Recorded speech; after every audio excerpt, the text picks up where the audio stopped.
ZDTech. 3 minutes pour tout comprendre.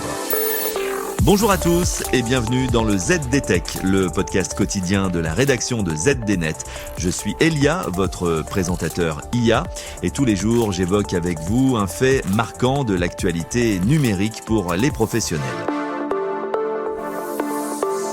Et si le succès planétaire de Pokémon Go n'était pas seulement une affaire de chasse aux monstres, mais le fondement très discret d'une infrastructure pour la robotique autonome, c'est le pari de Niantic Spatial qui transforme des milliards de captures d'images en un système de géolocalisation d'une précision chirurgicale.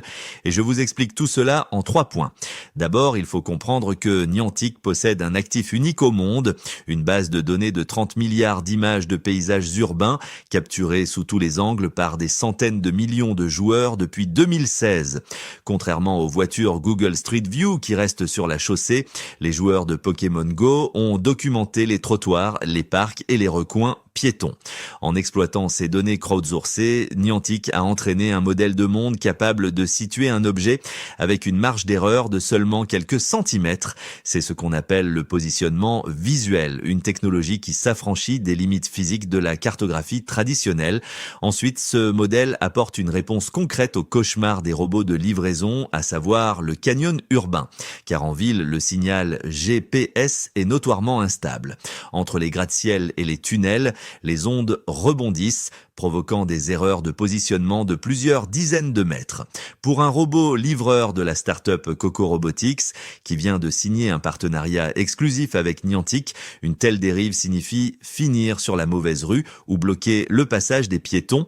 En utilisant ses caméras pour comparer ce qu'il voit avec le modèle de Niantic, le robot peut désormais naviguer sans GPS avec une fiabilité totale, garantissant que votre pizza arrive exactement au bon pas de porte. Enfin, cette collaboration marque un tournant stratégique dans la conception même des cartes numériques. Pour les experts de Niantic, l'ère des cartes pour humains touche à sa fin au profit de cartes pour machines.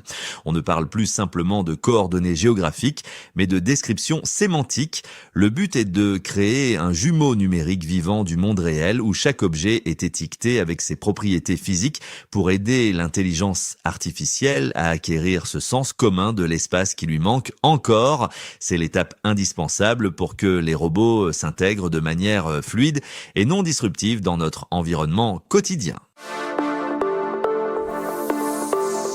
Et voilà, normalement, on a fait le tour du sujet. Pour en savoir plus, rendez-vous sur notre site zdnet.fr et retrouvez tous les jours un nouvel épisode du ZDTech sur vos plateformes de podcast préférées.